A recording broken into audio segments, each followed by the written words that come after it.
Hello मेरे प्यारे बच्चों, कैसे हो आप सब। मैं आशा करती हूँ कि आप सभी ठीक होंगे और नीट के लिए बहुत ही जान लगाकर पढ़ाई कर रहे होंगे। आप लोगों के 12th का फर्स्ट चैप्टर है सॉल्यूशन चैप्टर्स, ठीक है। तो सॉल्यूशन चैप्टर में बहुत सारी हमारी कंसंट्रेशन टर्म्स होती है जो बहुत कंफ्यूजिंग कर देती है और हम लोग को आसानी से समझ नहीं आती, ठीक है। तो आज हम लोग क्या करेंगे, उन सारी की सारी टर्म्स को एक साथ पढ़ लेंगे। जितनी भी हमारी टर्म्स है, जो भी हमारे क्वेश्चंस आ सकते हैं, ठीक है, सब कर लेंगे और उसके बाद हमारी कंफ्यूजन को हमेशा के लिए दूर कर देंगे, ठीक है। टर्म्स पढ़ने से पहले हम लोग को यही पता होना चाहिए कि सोल्यूशन के बारे में पढ़ रहे हैं भाई, कि सोल्यूशन होता क्या है। सोल्यूशन होता है हमारा होमोजीनियस मिक्सचर ऑफ वन और टू कंपोनेंट्स, ठीक है। होमोजीनियस मिक्सचर आप लोगों ने बहुत ही अच्छे से 9th क्लास में पढ़ा था कि एक ऐसा मिक्सचर जो पूरा का पूरा सेम फेज में रहता हो, ठीक है। जैसे कि मैं अभी क्या लूँ, ग्लास में वाटर में मैं क्या ग्लास में वाटर लूँ और उसमें मैं सॉल्ट डिजोल्व कर दूँ। सॉल्ट डिजोल्व करने के बाद भी जो मेरा सोल्यूशन बनेगा वो कौन से फेज में होगा, मेरा लिक्विड फेज में, जो मेरा सॉल्वेंट है उसी फेज में, ठीक है। मोस्टली हमारा या हमेशा ही कि जो सॉल्वेंट होता है हमारा वही हमारा फेज डिसाइड करता है, क्योंकि ज्यादा अमाउंट में हमारा वो प्रेजेंट रहता है, ठीक है। ये बेसिक सी बातें आप लोगों को पता है। हम लोग आज कंसंट्रेशन टर्म के बारे में पढ़ेंगे। देख लेते हैं जरा कंसंट्रेशन टर्म्स हमारी है कितनी। ये तो सिर्फ मैंने 6 ही लिखी है, आपकी और भी टर्म्स होती हैं वो भी हम लोग पढ़ लेंगे, बट हम अभी यहाँ पे इंपॉर्टेंट टर्म्स मैंने लिखी है। पहली है परसेंटेज, ये भी हमें 3 पार्ट में डिवाइड करनी है। Next is your strength, parts per million, mole fraction, molarity and molality. Last की ये 3 तो कुछ ज्यादा ही इंपॉर्टेंट है, ओके। तो अब हम लोग एक एक करके इनको पढ़ते हैं। सबसे पहले हमारी टर्म थी परसेंटेज। परसेंटेज निकालना तो बेटा आता ही होगा, परसेंटेज, ठीक है। तो परसेंटेज में सबसे पहले हम लोग पढ़ेंगे मास परसेंटेज, ठीक है। पहला है मास,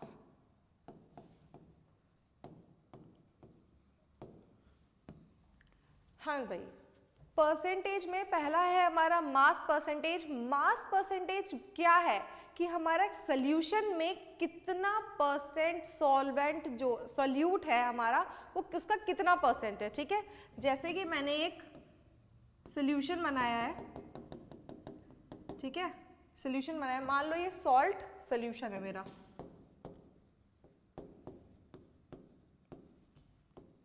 सॉल्ट सॉल्यूशन है। इस सॉल्ट सॉल्यूशन में मैंने कितना परसेंट मेरा सॉल्यूट प्रेजेंट है उसी को बोलेंगे मास परसेंटेज, ठीक है। तो इसका फॉर्मूला क्या होगा, हमें पता है कि हम मास को W से रिप्रेजेंट करते हैं, ठीक है। तो इसका फॉर्मूला होगा mass of solute upon mass of solution, क्योंकि ये सॉल्यूशन में ही देखना है, इनटू 100, ठीक है।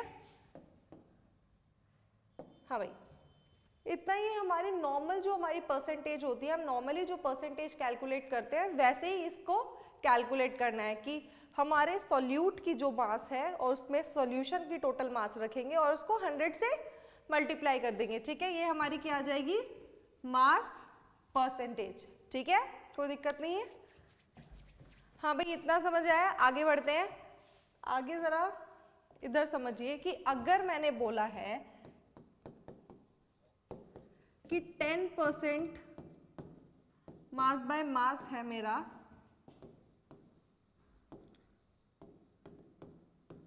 शुगर सॉल्यूशन में, ठीक है, तो इसका मतलब क्या हुआ, इसका मतलब है कि हम लोगों को यहाँ पे जो है आपको मास दे रखा है सोल्यूट का भी, सॉल्वेंट का भी और सॉल्यूशन का भी, ठीक है। तो मेरा क्या होगा, मास ऑफ सोल्यूट कितना हो जाएगा भाई, 10 ग्राम ले लेंगे, ठीक है, क्योंकि 10% दे रखा है, परसेंट हम 100 से लेंगे तो 10 ग्राम हो जाएगा। अगर सेम चीज उसके लिए पूछूं मैं, मास ऑफ सॉल्वेंट कितना होगा, 10 तो भाई सोल्यूट है, 100 में से 10 माइनस करो तो 90 ग्राम आपका क्या हो जाएगा, सॉल्वेंट हो जाएगा, ठीक है, और सोल्यूशन 100 ग्राम, ठीक है। तो क्वेश्चन में आपको स्पेसिफाई नहीं किया जाता, ये दिया नहीं जाता, ये बेसिक अंडरस्टैंडिंग होती है, आपको सिर्फ इतना दे देंगे और आपको समझना पड़ेगा कि इसका क्या मतलब बनता है, ठीक है। सेम हमारा होता है, देखिए दूसरा होता है हमारा वॉल्यूम परसेंटेज, ठीक है भाई। वॉल्यूम परसेंटेज नाम से ही पता चल रहा है कि भाई जैसे अभी हम लोगों ने मास निकाला उसका, वैसे ही हम लोग अभी वॉल्यूम निकाल लेते हैं, ठीक है। तो ये क्या होगा हमारा volume percentage, volume of solute upon volume of solution into क्या परसेंटेज निकाल रहे हैं तो 100, ठीक है। जैसे अभी हमने किया था बिल्कुल ही वैसा होता है। और सेम अगर मैं बोल रही हूँ कि 20% है वॉल्यूम बाय वॉल्यूम, तो भी आप समझ जाओगे कि 20% क्या है मेरा 20 ग्राम मेरा सल्यूट है और बाकी मेरा सॉल्वेंट है, ठीक है। आसानी है ये तो। नेक्स्ट हमारा है थर्ड है, परसेंटेज में ही पढ़ रहे हैं अभी हम लोग, मास बाय वॉल्यूम, ठीक है। मास बाय वॉल्यूम, ठीक है। ये क्या होता है हमारा भाई mass by volume, percentage mass by volume is equals to mass of solute, ठीक है। सल्यूट का तो हम लोग मास लेंगे और सॉल्यूशन का क्या लेंगे वॉल्यूम, वॉल्यूम ऑफ सॉल्यूशन वही इनटू 100, ठीक है भाई। ये तीनों चीजें जो अभी हमने पढ़ी है बिल्कुल सेम है, बस थोड़ा सा डिफरेंस है। सबसे पहले हम लोगों ने मास टर्म पढ़ी, दूसरी हमने वॉल्यूम और तीसरी हमने दोनों को मिक्स कर दिया, ठीक है। ऐसा भी हो सकता है कि हमें सल्यूट मास में दिया हो और सोल्यूशन वॉल्यूम में दिया हो, तो उसमें हमें अगर परसेंटेज निकालनी हो तो ऐसे कैलकुलेट करेंगे, ठीक है। परसेंटेज हमारी हो गई है, मेरे ख्याल से परसेंटेज में तो कोई दिक्कत नहीं होगी, क्योंकि हमारी नॉर्मल जैसे हम मैथ्स की परसेंटेज निकालते हैं वैसे ही है, हम लोग इसमें निकालेंगे, ठीक है। दूसरा देखते हैं, हाँ भाई अब हमारी दूसरी कंसंट्रेशन टर्म है स्ट्रेंथ। आपकी जो स्ट्रेंथ, आपको जो वर्ड है, आपको जो थ्योरेटिकल पार्ट होता है ना केमिस्ट्री का, उसमें बहुत कम देखने के लिए मिलेगा या ना के बराबर होगा। आपको इसका यूज प्रैक्टिकल जो आपकी केमिस्ट्री है उसमें देखने को मिलेगा कि भाई इसकी इतनी स्ट्रेंथ है, टाइट्रेशन वगैरह में आपको देखने को मिलेगा। तो हम लोग क्या करते हैं, इसको पढ़ ही लेते हैं कि है क्या। अभी हम लोग पढ़ के आए हैं भाई, अभी जस्ट हमने लास्ट वाला क्या पढ़ा है, मास by volume. Mass by volume को हम 100 से इंटू कर रहे थे और स्ट्रेंथ में उसको बस 1000 से कर देंगे, बस इतना सा ही फर्क होता है, ठीक है। तो strength is equals to mass of solute upon volume of solution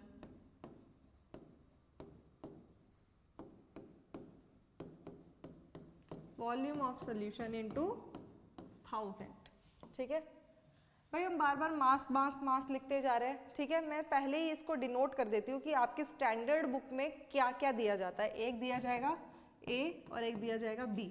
A is always your solvent, B always your solute, ठीक है।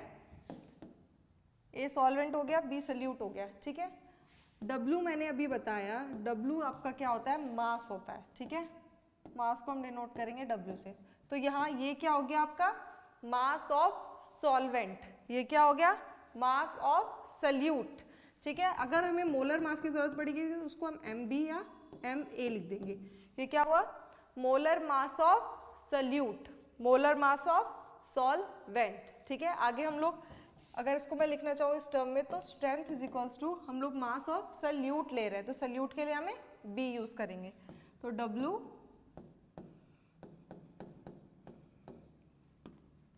हाँ भाई, ठीक है। अच्छा एक बात बताओ कि अभी ये तो हमने अभी कहीं देखा था, अभी जस्ट पीछे पढ़ा है, ठीक है। तो इसको भी ऐसे भी लिख सकते हैं कि strength is equals to percentage mass by volume into 10 बोल सकते हैं भाई, ठीक है। इतना समझ आ गया। नेक्स्ट हम लोग अपनी टर्म देखते हैं भाई।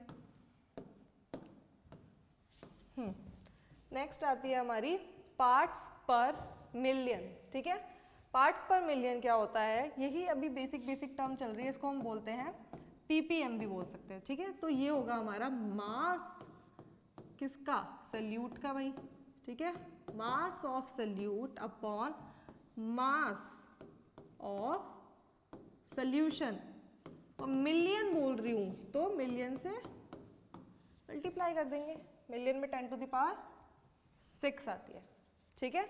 इसको कैसे डिनोट करेंगे, जैसे अभी हमने पीछे करा, ppm is equals to mass of solute क्या होगा, wb, सल्यूशन का है तो wa plus wb into 10 to the power 6। हाँ भाई समझ आ गया। ppm आपने अगर पहली बार सुना है तो ppm हम लोग यूज करते हैं जब हमारे सल्यूट की जो कंसंट्रेशन दे रखी हो बहुत ही कम दे रखी हो, जैसे हार्डनेस ऑफ वाटर में कर लेते हैं हम लोग, पॉल्यूशन देखने के लिए एयर में या वाटर में कर लेते हैं, ठीक है। तो जहाँ पे भी बहुत कम हमारी सल्यूट की कंसंट्रेशन होगी वहीं पे हम लोग ppm का यूज करेंगे, ठीक है। एक ppm में जरा ध्यान दीजिए कि मैंने बोला कि सल्यूट की कंसंट्रेशन जो होगी बहुत ही कम होगी, तो अगर कहीं लिखा हो वेरी डाइल्यूट सॉल्यूशन, ठीक है, लिखा है ऐसा वेरी डाइल्यूट सॉल्यूशन, तो वहां पे आप इसको, इस टर्म को इग्नोर कर सकते हैं, ठीक है। तो वहां पे क्या होगा, WB upon WA to 10 to the power 6, किसका ये ppm। हाँ भाई इतना तो समझ आ गया, ठीक है। आगे देखेंगे, ppm में तो कोई दिक्कत नहीं होगी। अब आगे है हमारा मोल फ्रैक्शन, ठीक है। मोल फ्रैक्शन के लिए सबसे पहले तो आप मुझे ये बताइए कि मोल्स क्या होते हैं, ठीक है। मोल्स तो पता ही होने चाहिए, डिनोट कैसे करते थे, n से। मोल्स क्या होते थे, mass upon molar mass, okay. और हमारा मोल फ्रैक्शन क्या होता है कि हम लोग सल्यूट के मोल्स अपॉन हमारे सोल्यूशन के मोल, और अगर हम मोल फ्रैक्शन ऑफ सॉल्वेंट निकाल रहे हैं तो हमारे सॉल्वेंट के मोल्स अपॉन सोल्यूशन के मोल्स, ठीक है। तो अगर मैं बोल रही हूँ मोल फ्रैक्शन को हम लोग डिनोट करते हैं काई से, ठीक है। किसके बोल रही हूँ, मोल फ्रैक्शन ऑफ ए निकालते हैं, चलो पहले। तो ये क्या होगा, Na upon Na plus Nb, ठीक है। ये क्या है, हमारे जो मोल फ्रैक्शन है किसका, सॉल्वेंट का, ठीक है। हमारे सॉल्वेंट के मोल्स अपॉन सोल्यूशन के मोल्स, ठीक है। ऐसे ही अगर मैं सोल्यूट का निकालूं काई बी, तो हम लिखेंगे NB upon Na into plus NB। हाँ भाई बात समझ आई। ये हमारे सॉल्वेंट के मोल फ्रैक्शन और ये सोल्यूट का। जरा इसमें एक बात याद रखनी है, इसमें एक बात याद रखेंगे, XA प्लस एक्स नहीं मतलब chi A plus chi B is equals to 1। अगर आपको एक का भी आपको मोल फ्रैक्शन पता चल जाता है तो आप दूसरे का आराम से 1 से माइनस करके कैलकुलेट कर सकते हो, ठीक है, कोई बड़ी बात नहीं है। इतना समझ आया, 4 कंसंट्रेशन टर्म्स हमारी हो चुकी हैं। अब नेक्स्ट है हमारा मोलैलिटी, ठीक है।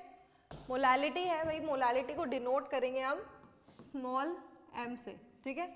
तो मोलैलिटी होती है बेटा कि आप 1 kg सॉल्वेंट में कितना अमाउंट आप कितने मोल्स आप डाल सकते हो आपके सल्यूट के, ठीक है। तो आपके सल्यूट के जितने अमाउंट होगी 1 kg सॉल्वेंट में, वो मेरी क्या हो जाएगी, मोलैलिटी हो जाएगी उसकी, ठीक है। तो अगर मान लो हमें ग्राम्स में दिया है तो इंटू 1000 कर देंगे, तो molality is equals to number of moles, ठीक है, किसके, सल्यूट के, अपॉन मैंने बताया ये सॉल्वेंट के लिए मास, ठीक है, इंटू 1000, ओके। केजी के बारे में बात कर रहे हैं, ठीक है। तो नंबर ऑफ मोल्स को एक बात बताइए ज़रा, हम लोग क्या लिख सकते हैं, नंबर ऑफ मोल्स अभी मैंने बताया था क्या होता है, मोल्स होंगे हमारे मास बाय मोलर मास, ठीक है। मास हमारा क्या होगा, WBQ, क्योंकि हम लोग सल्यूट के बारे में बात कर रहे हैं, ठीक है। मोलर मास क्या होगा, MB इंटू WA इंटू 1000, ठीक है। ये आपका किसका, मोलैलिटी का फॉर्मूला होता है, ठीक है।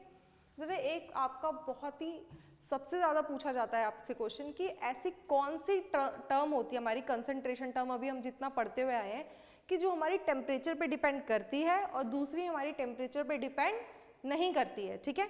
तो ऐसी टर्म्स जिसमें वॉल्यूम नहीं आता है वो हमारी टर्म्स टेम्परेचर पे डिपेंड नहीं करेगी।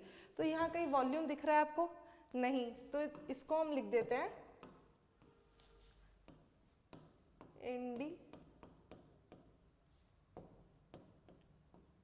Of temperature.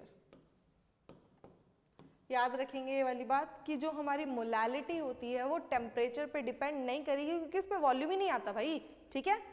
तो हम लोग टेम्परेचर कितना भी चेंज करें तो इस पर इतना कुछ फर्क नहीं पड़ता है। तो इसको हम लिख सकते हैं, आगे हम लोग पढ़ेंगे, हमारी जो मोलैरिटी होगी उसमें वॉल्यूम आता है, ठीक है। तो मोलैरिटी और मोलैलिटी में अगर हम कंपैरिजन करें तो हमारी ये बेटर होती है, ठीक है। ओके, नेक्स्ट हम पढ़ लेते हैं हम लोग मोलैरिटी।